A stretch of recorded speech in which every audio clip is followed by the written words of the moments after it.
अरे ओ टुन्नू के बच्चे, जल्दी बाहर आ। आइए आइए कालू सेठ जी, यहाँ कैसे आना हुआ? अरे ओ टुन्नू, आज की तारीख तुझे याद भी है?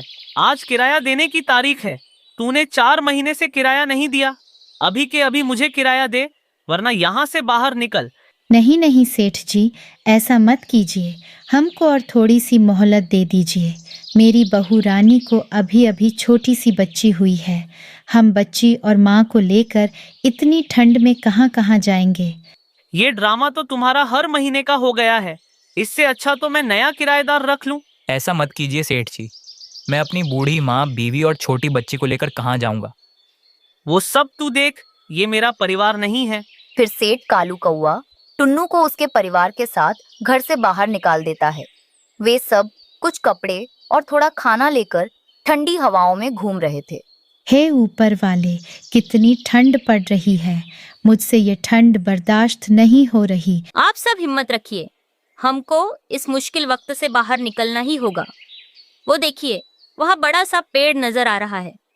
हम सब वहाँ चलकर हमारा सर ढक लेते हैं। फिर वो गरीब चिड़िया का परिवार एक बड़े से पेड़ के नीचे रहने लगता है। रात होते ही वे उसी पेड़ के नीचे फटा पुराना कंबल ओढ़कर सो जाते हैं। ऐसे ही कुछ दिन वो गरीब परिवार पेड़ के नीचे ही दिन और रात गुजारते हैं। अचानक एक रात जोरों की बारिश होने लगती है।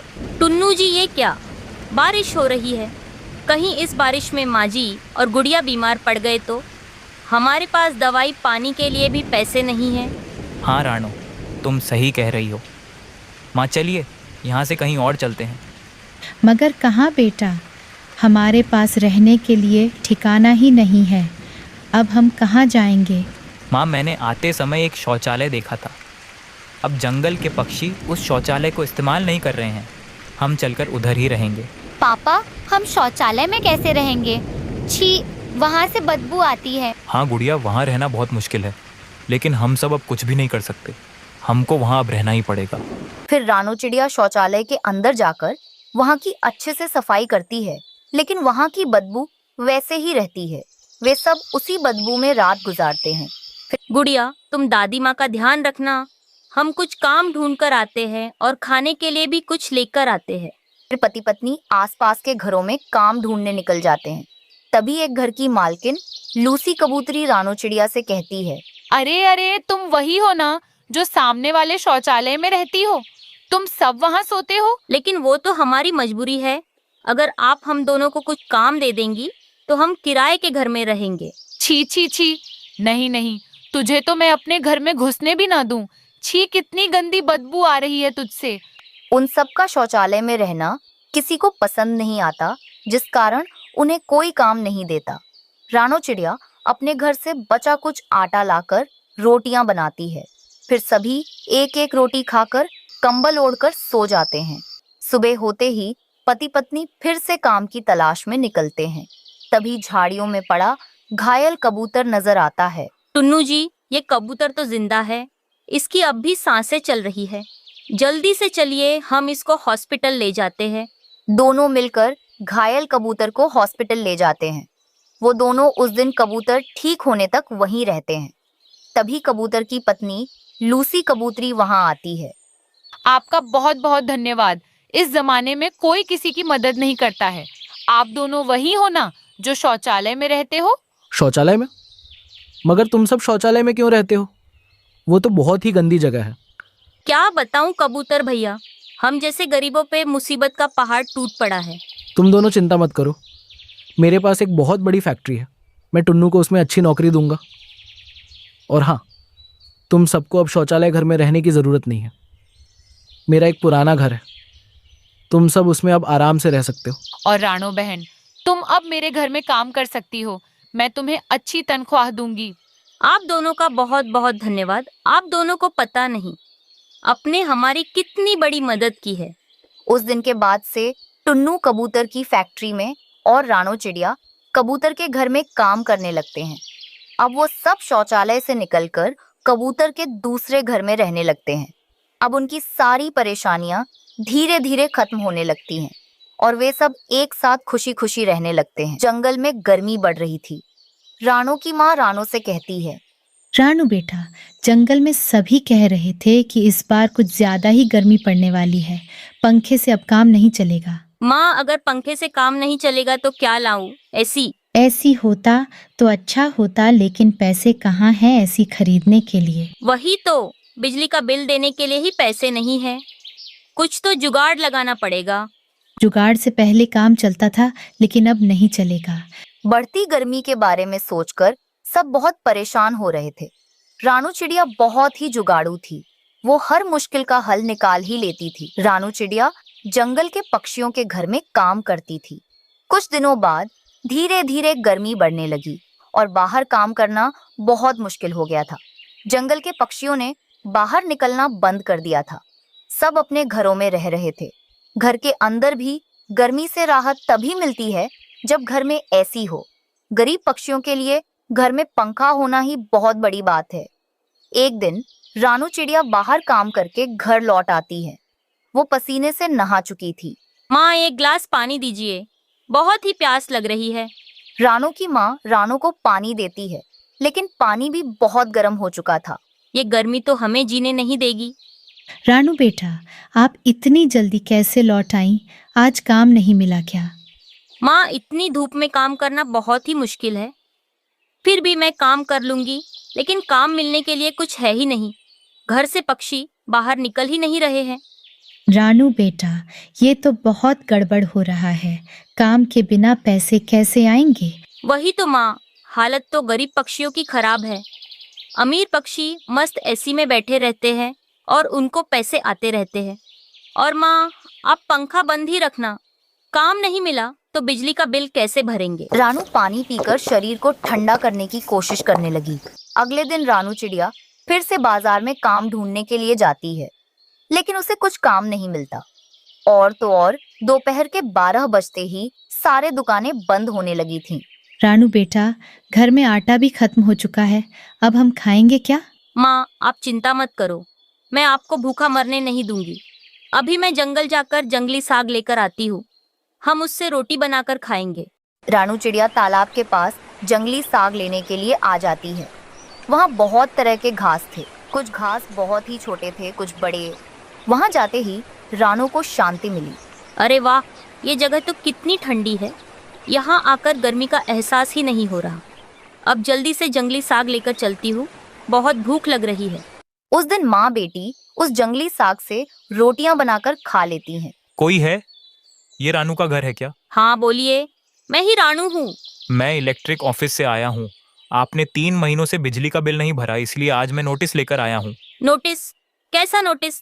आपने 3 महीनों से बिजली का बिल नहीं भरा, इसलिए आज के बाद से आपके घर में बिजली नहीं आएगी। रानू बिल देखती है तो उसकी बोलती बंद हो जाती है। 1000 इतने पैसे कहाँ से आएंगे? रानू बेटा, हमारे पास इतने पैसे तो नहीं हैं। क्या सच में वह बिजली का वायर काट देंगे? हाँ माँ, अब क्या होगा? सिर्फ पंखा ही तो चलता है हमारे घर में, उसका भी हम बिल नहीं भर पा रहे हैं। पंखा बंद होने के कारण रानू की माँ को अब तकलीफ हो रही थी। रानू बेटा, मेरी सांस फूल रही है। कुछ करो रानू, वरना मैं मर जाऊंगी। मैं क्या करूँ माँ, मुझे कुछ समझ में नहीं आ रहा है।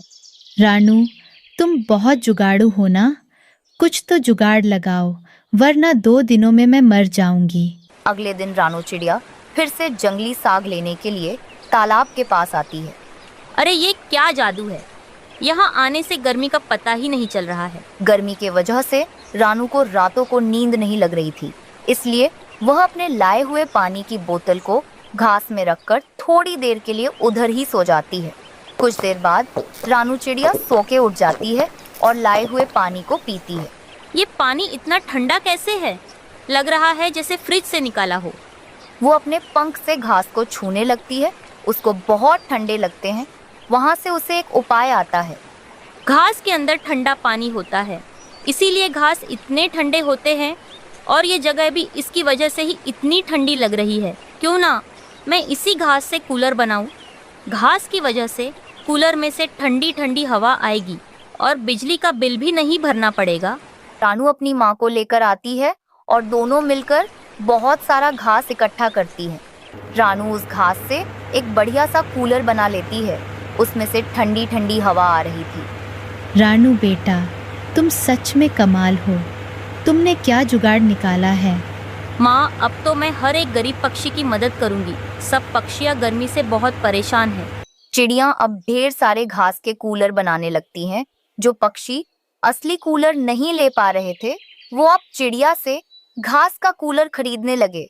इसी तरह रानू कुछ पैसे भी कमाने लगी। फिर दोनों माँ बेटी गर्मियों के दिनों में ठंडी ठंडी हवा का आनंद लेते भी खुशी खुशी से रहने लगे। रानू चिड़िया ने 2 अंडे दिए थे। रानू चिड़िया का पति और रानू उन अंडों को देखकर बहुत खुश थे। रानू, मैं आज बहुत खुश हूँ। तुमने मुझे बाप बनने की खुशी दे दी। बस अब जल्दी से मेरे अंडों से बच्चे बाहर आ जाएं। मैं उन्हें बहुत खुश रखूंगा।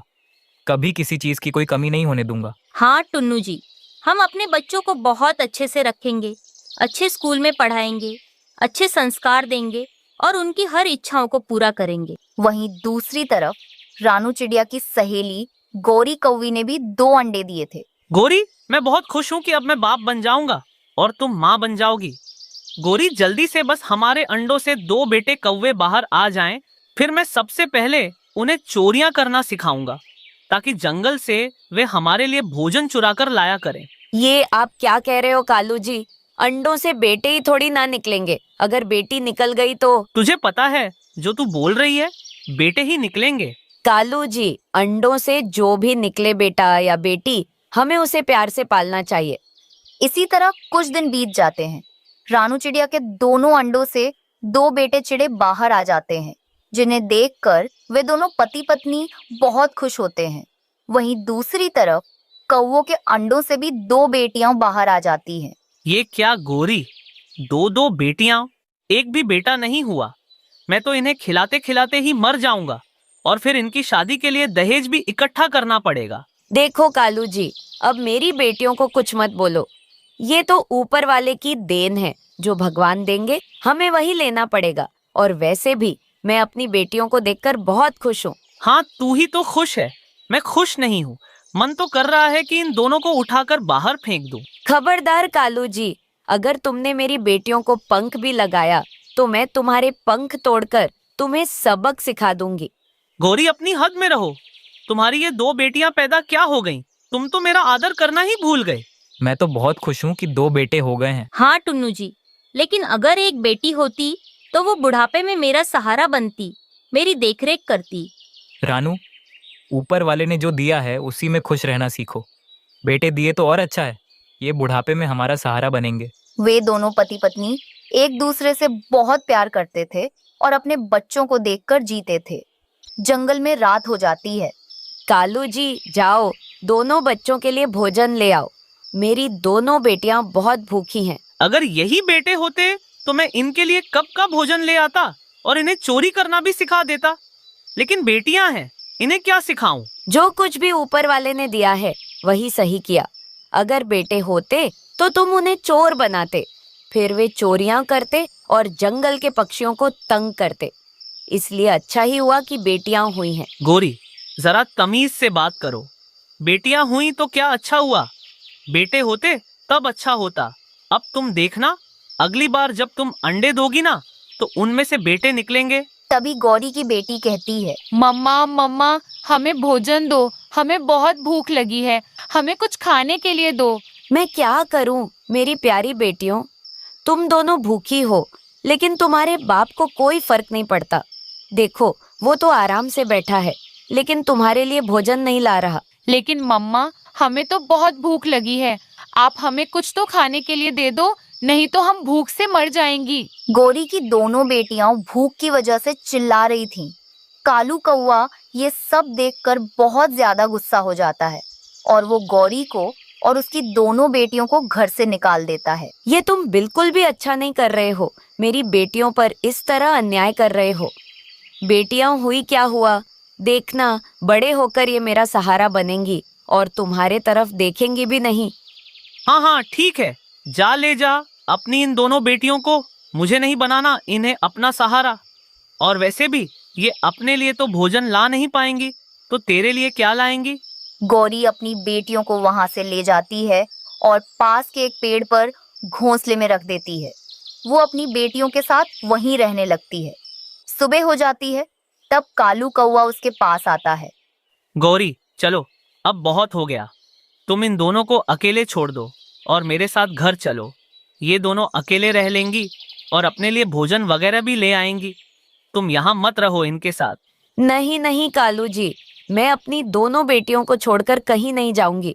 मैंने तुम्हें पहले ही बता दिया है, तुम जाओ यहाँ से। गौरी, अगर तुम्हें नहीं जाना तो रहने दो, फिर मैं तो जा रहा हूँ। और हाँ, अब दोबारा कभी आना भी मत मेरे घर पे। जब मैं तुम्हें बुलाने आया हूँ तब तो तुम जा नहीं रही हो, तो बाद में भी आने की कोई जरूरत नहीं है। कालू कौवा वहां से चला जाता है। ऐसे ही कुछ दिन बीत जाते हैं। एक दिन रानू चिड़िया भोजन लेने जा रही थी। तभी वो देखती है कि गौरी अपनी दोनों बेटियों के साथ घोंसले में बैठी थी। गौरी बहन, तुम यहाँ कैसे? गौरी रानू चिड़िया को सारी बात बता देती है। वैसे रानो दोस्त, क्या तुम्हारे अंडों में से भी बेटियां निकली? वैसे तो मेरे दोनों अंडों में से बेटे निकले हैं, लेकिन मुझे बेटी चाहिए थी। गौरी, ये कालू ने तुम्हारे साथ अच्छा नहीं किया, लेकिन तुम चिंता मत करो। तुम मेरी दोस्त हो, मैं तुम्हारी मदद करूंगी। मेरे पति का एक पुराना घर है, तुम अपनी दोनों बेटियों के साथ वहां रह लेना। चिड़िया गौरी और उसकी बेटियों को लेकर उस घर में आती है। रानू, तुम्हारा बहुत बहुत धन्यवाद जो तुमने मेरी इतनी मदद की। अब देखना मेरी बेटियों को कितने अच्छे से पालूंगी। इसमें धन्यवाद की क्या बात है? तुम मेरी दोस्त हो, मैं तुम्हारे लिए इतना तो कर ही सकती हूँ। रानू वहां से चली जाती है और फिर गौरी अपनी दोनों बेटियों के साथ उस घर में खुशी खुशी रहने लगती है। बुलबुल बहन, क्या तुम कल हमारे साथ भोजन लेने जाओगी? चिड़िया बहन, मैं तो एक डॉक्टर हूँ, तो मेरे पास तो काफी पेशेंट आते हैं। कोई मुझे अनाज दे जाता है, कोई फल वगैरह दे जाता है, इसीलिए मुझे भोजन की खोज करने की जरूरत ही नहीं पड़ती। हाँ बुलबुल बहन, आप तो डॉक्टर हैं, इसलिए आपके पेशेंट तो आपको भोजन दे जाते हैं, लेकिन हम छोटे पक्षी को तो हर रोज भोजन लेने जाना पड़ता है, क्योंकि मेरे माता पिता ने मुझे पढ़ाई के लिए स्कूल नहीं भेजा, वरना मैं भी आपके जैसे डॉक्टर बनती। रानू वहां से चली जाती है और सुबह हो जाती है। कालू कौवा सुबह सुबह रानू के घर आता है और उससे कहता है, चिड़िया चलो भोजन लेने चलते हैं। मैं आपके साथ चली तो जाती हूँ कौवे भैया, लेकिन आपकी वजह से मुझे भोजन नहीं मिलता और मुझे भूखा रहना पड़ता है। मेरी वजह से आपको मिल जाता है, लेकिन आपकी वजह से मुझे नहीं मिलता। चिड़िया, कल मैं कुछ ज्यादा भूखा था, इसलिए मैंने ही सारा भोजन खा लिया और तुम्हें नहीं लेने दिया, लेकिन आज मैं ऐसा नहीं करूँगा। तुम चलो मेरे साथ। नहीं नहीं कौवे भैया, आज मैं आपके साथ भोजन लेने नहीं जाऊंगी। आज तो मैं कबूतर भैया के साथ जाऊंगी।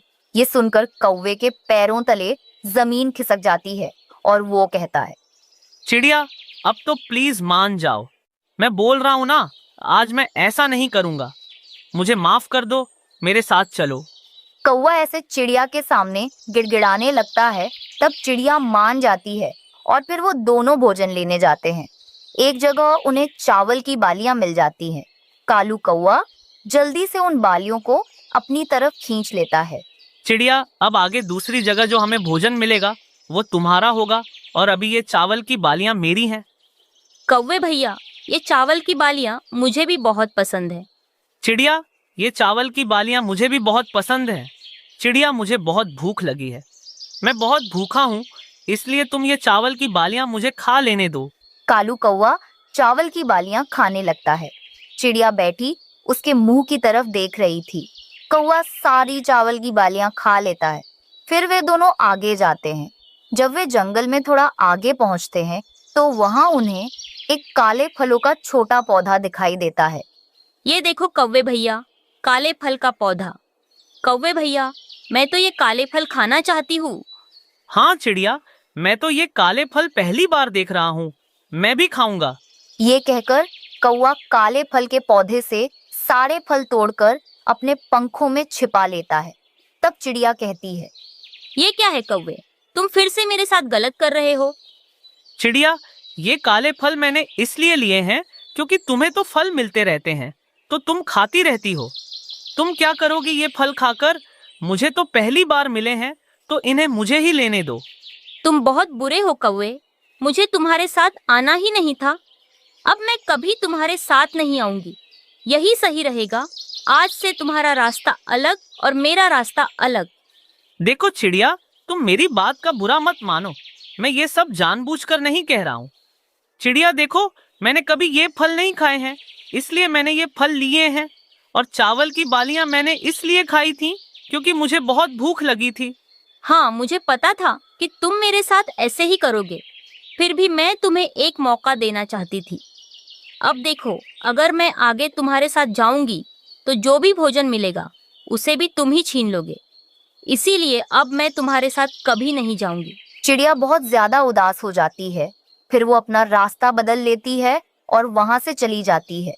तब कौवा कहता है, हाँ जाओ जाओ, मुझे तो आज का भोजन मिल गया, अब मुझे तुम्हारी कोई जरूरत नहीं है। कालू कौवा अपने घर चला जाता है। वहीं दूसरी तरफ चिड़िया जंगल में भोजन की खोज कर रही थी। जब वो जंगल से थोड़ी दूर पहुंचती है तो उसे एक सेब मिल जाता है। चलो, अब मुझे ये सेब मिल गया है, मैं इसी को खाकर अपना पेट भर लेती हूँ। अच्छा हुआ कि वो काला कौवा इस बार मेरे साथ नहीं है, नहीं तो वो इस सेब को भी मुझसे छीन लेता। ये कहकर चिड़िया सेब खाने लगती है। जब वो उसे खा लेती है, वो थोड़ा और आगे जाती है। वहां उसे सभी प्रकार के फल दिखते हैं। अरे वाह, ये जगह तो मैंने पहली बार देखा है। आज से मैं अपने लिए यही से भोजन लूंगी। मैं उस काले कौवे को इस जगह के बारे में नहीं बताऊंगी, वरना वो एक ही दिन में सारे फल तोड़कर अपने घर में छुपा लेगा। तब चिड़िया वे सभी फल ले लेती है और खुशी खुशी घर लौट आती है। दूसरी ओर कालू कौवे को भूख लगती है। मुझे तो बहुत जोर की भूख लगी है। मैंने सुबह चावल के दाने खाए थे, तब से अभी तक कुछ नहीं खाया।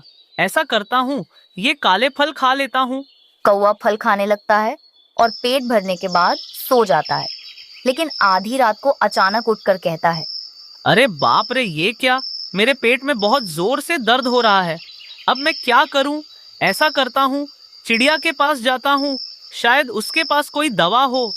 ये सोचकर कालू कौवा चिड़िया के घर आता है और आवाज लगाता है, चिड़िया चिड़िया, दरवाजा खोलो, जल्दी करो, मेरी बात सुनो। कौवे, तुम चले जाओ यहाँ से, मैं तुम्हारी कोई बात नहीं सुनूंगी, क्योंकि अब हमारी दोस्ती खत्म हो गई है।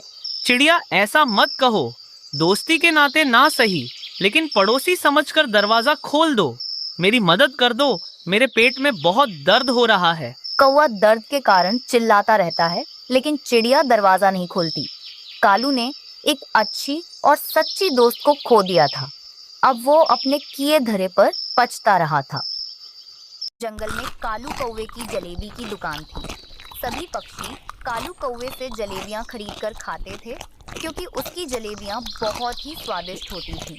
ऐसे ही एक दिन गोरी कौवी अपने पति कालू से कहती है, कालू जी, अगर हम थोड़ी सी कोशिश करें तो हमारा जलेबियों का मुनाफा और भी बढ़ सकता है।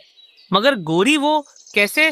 अगर हम जलेबियां बनाने के लिए 2 नंबरी का सामान इस्तेमाल करेंगे, जैसे कि मैदा, चीनी और तेल, तो हमारा मुनाफा बहुत बढ़ जाएगा। मगर गोरी, अगर सबको पता चल गया तो मेरा धंधा तो चौपट हो जाएगा। कालू जी, आप बेकार में ही डर रहे हो, ऐसा कुछ नहीं होगा।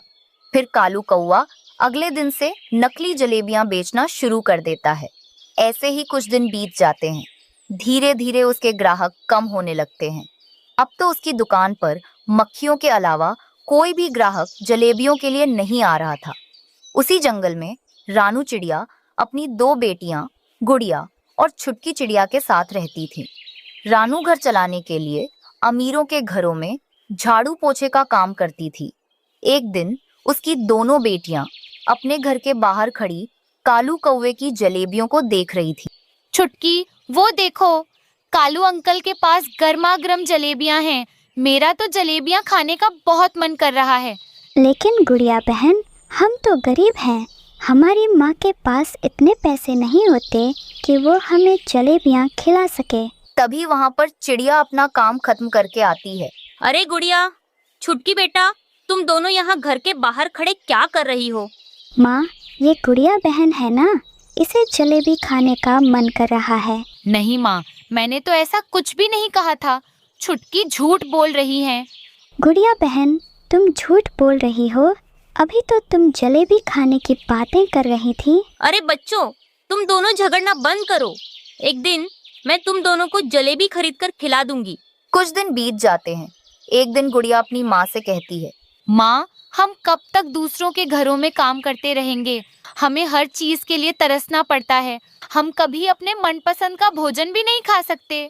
गुड़िया, आज तुम्हें क्या खाना है मुझे बताओ, मैं तुम्हारे लिए वही चीज बना देती हूँ। माँ, मुझे तो कई दिनों से जलेबी खाने का बहुत मन कर रहा है। आप मेरे लिए जलेबी बना दो। गुड़िया बेटी, तुम 2 दिन रुक जाओ। जैसे ही मुझे पगार मिलेगी मैं तुम्हारे लिए जलेबी बना दूंगी।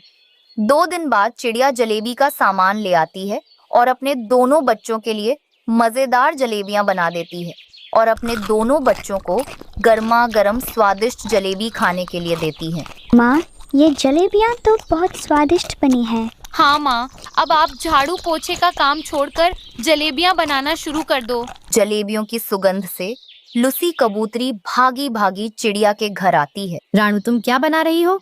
मेरे घर तक खुशबू आ रही है। कुछ नहीं लूसी बहन, मेरे बच्चों को जलेबी खाने का बहुत मन कर रहा था।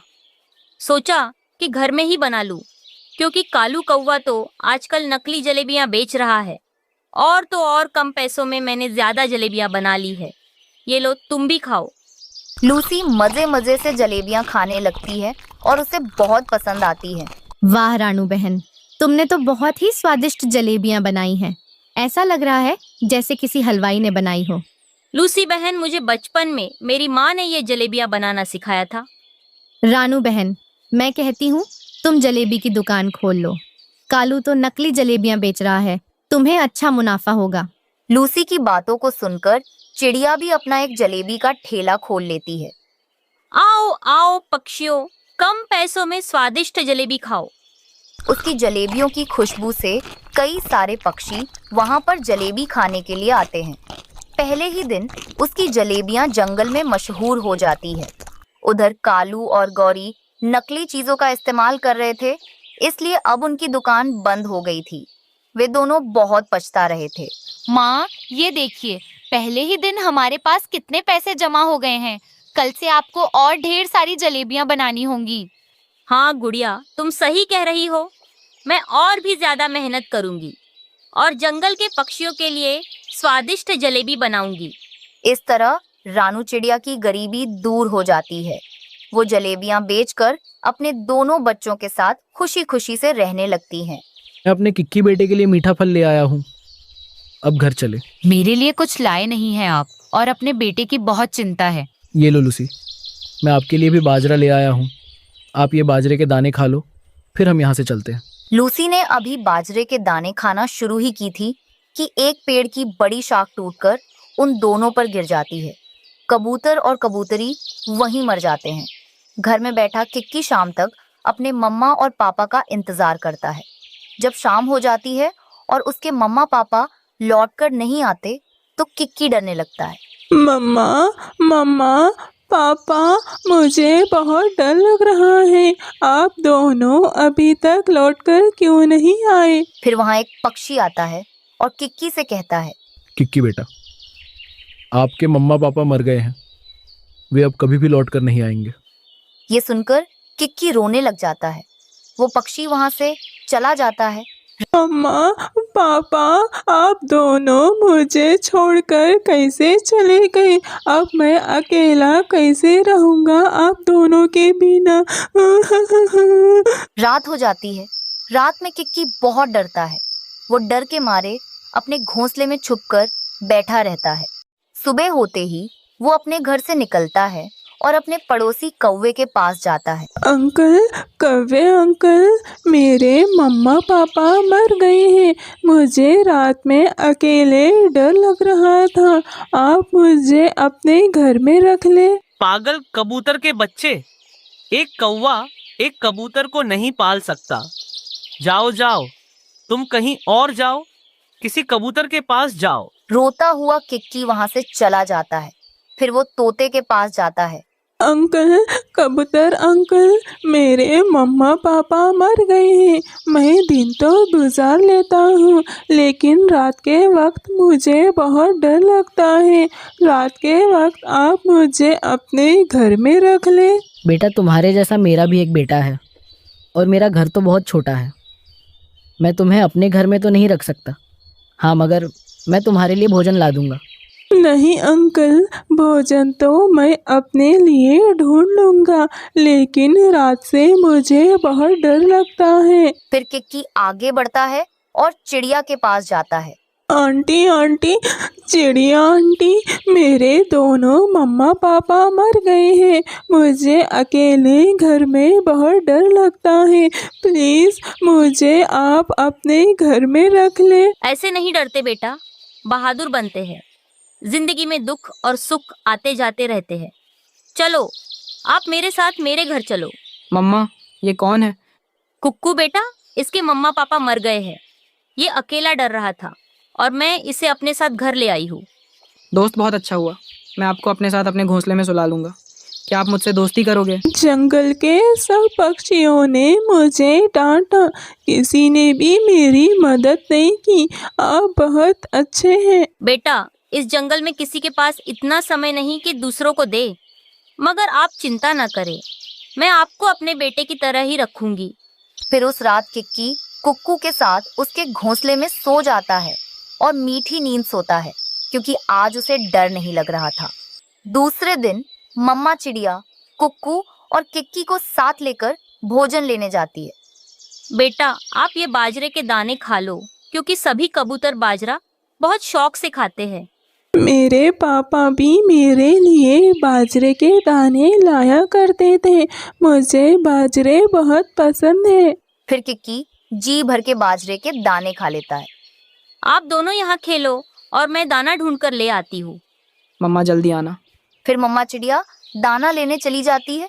कुकू दोस्त, जब तक आपकी मम्मा दाना लेने गई है, क्यों ना हम दोनों मिलकर एक नया घोंसला बना ले। मैं उस घोंसले में सो जाया करूँगा। हाँ, हम कोशिश करते हैं। फिर दोनों छोटे पक्षी काम शुरू करते हैं। वे सूखे तिनके इकट्ठा करते हैं, सूखी घास और कुछ नरम नरम पत्तों से घोंसला बनाना शुरू करते हैं। जब मम्मा चिड़िया आती है तो उन्हें घोंसला बनाते हुए देखकर बहुत खुश होती है। वाह बच्चों, आपने तो बहुत सुंदर सा घोंसला बना लिया है। अब मुझे सीखना है, मुझे सारे काम सीखना है चिड़िया आंटी। फिर मम्मा चिड़िया वो घोंसला उठा लेती है और बच्चों को लेकर घर जाती है। आंटी, किक्की बेटा, आप भी मुझे मम्मा कह लिया करो, जैसे कुकू मम्मा कहता है।